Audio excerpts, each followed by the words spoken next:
Good morning, my people. So let's go for a run, shall we? So here the competition or working in partnership as opposed to trampling each other. We, as a community, we are no good in working partnership because we are almost selfish, which is a critical, and I want people to see it as a constructive criticism, because those people, and we know them, like for example, I can name Jews, Asians, majority of them, not everyone, they do well and they work in partnership. You ask for an Asian to come and build your house, he'll come and recommend someone else who can do the skip or what have you. What do you do for us?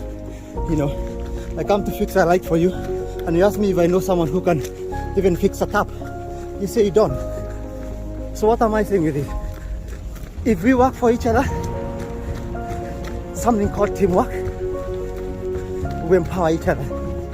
You bring your 5% idea, I bring my 5% idea, and together it's not going to be 10%. Because of the power of synergy, i.e. the willingness to work together, it brings another energy.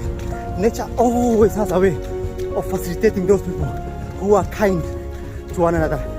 So instead of having 5 plus 5 is 10, they'll give us 5 plus 5 can even give us 70 or even 100%. So you succeed quicker, better when you work in teams. So stop this unhealthy competition. Stop seeing people as threats. See them as your weakness. So if I see someone is doing so well in my industry, I'm not going to feel jealous. I'm not going to be jealous because they know something I don't. I'm going to know, you know what? Whatever they know I don't, it's my weakness. It's either I fix the weakness, I go and study, however many hours or years they've taken, so that I can be at their par, or I bring them on board. They'll bring their strength. I'll bring my strength because I also believe I have my strength. And together you work in partnership. That is the best way you conquer the world. Sometimes we look too far when things are not going well. We blame others. We want to blame the whole world.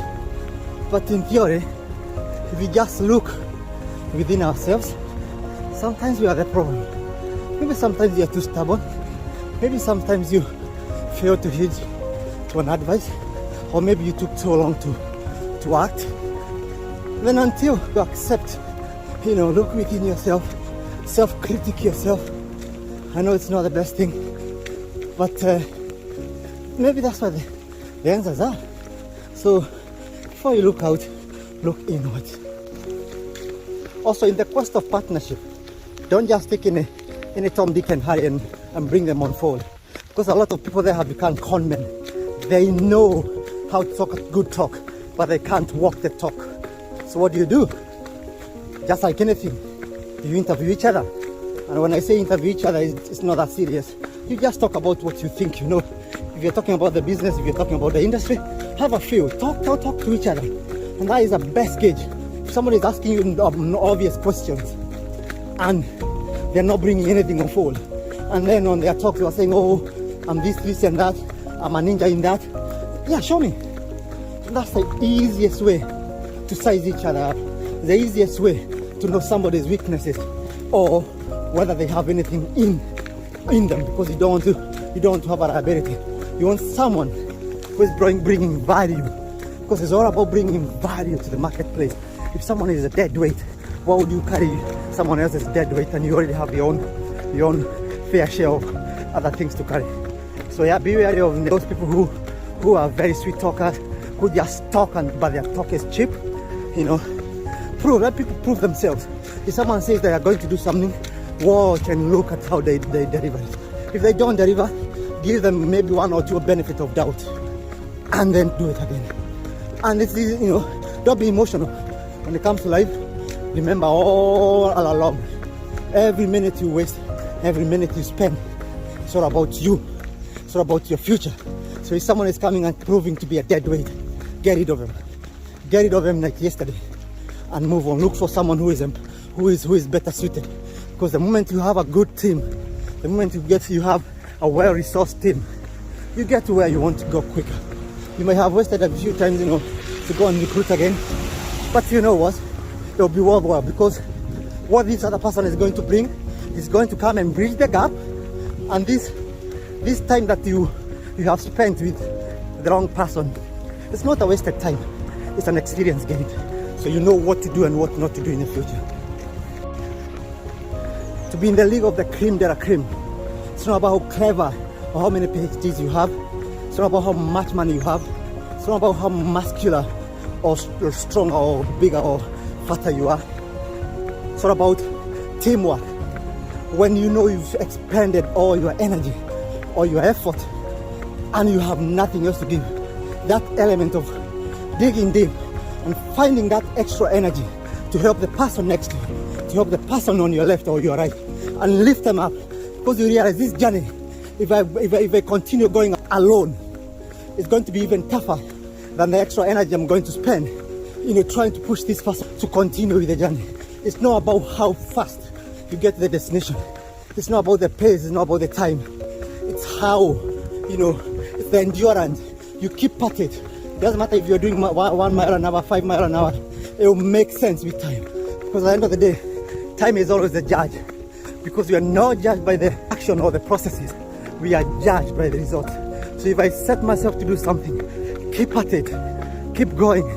Try a few avenues. If they don't work, reevaluate, go back, see how and what you can do well. Then go back again, do it again.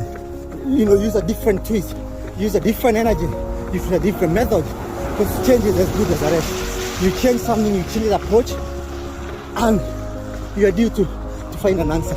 Because nothing in this world it's unsolvable. Nothing is impossible. Everything is impossible. Everything is I can do it. So if you're struggling out there, there's something that you really want to get, but you keep on doing the same thing and expecting different results, that is a no-no. So you need to change the approach, change the mode of travel. For example, if you're driving and you want to get somewhere quicker, maybe jump on a faster car or even fly, whichever you want to do within your means. But even change the position you are sitting.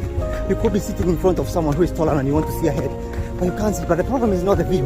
The problem is not like the view is not clear. It's because you have a stumbling block in front of you, next to you. Get rid of the position. Kind of try to test and readjust. The moment you master that, everything starts to take direction. You have a renewed sense of energy. You have a renewed sense of purpose. Because you still have the desire. The desire of why I want to get ABCD. Why do I want to go to this destination? Why do I want to do ABCD? And if that desire is so strong, nature will always have a way. It will always have a way. And don't call it luck. It's not luck.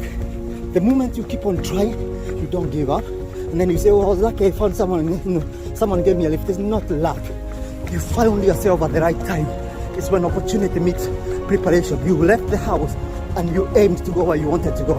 And someone else left their house, but coincidentally, he met you along the way, and you did the appropriate thing. You raised your hand and you stopped them. You asked for a lift. They gave you a lift. That's not luck. You prepared yourself.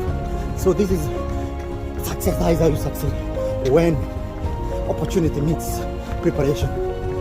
Don't give up. Keep going. If you see that you can't see further, try and look within yourself. If you feel everything you're doing is right, try to look the people around you. If you think they are dead weight, if you think they are not delivering, if you think the journey they want to do, or the journey you want to do, or the journey you want to go, especially if you're a business person or entrepreneur there, if you see people are not buying your dream, and they really not, get rid of them. Because it doesn't matter what you give them. Because whatever you give them is enough, and they can't still buy the dream. They're not going to sell your dream either. So you're just carrying dead weight. Get rid of the dead weight.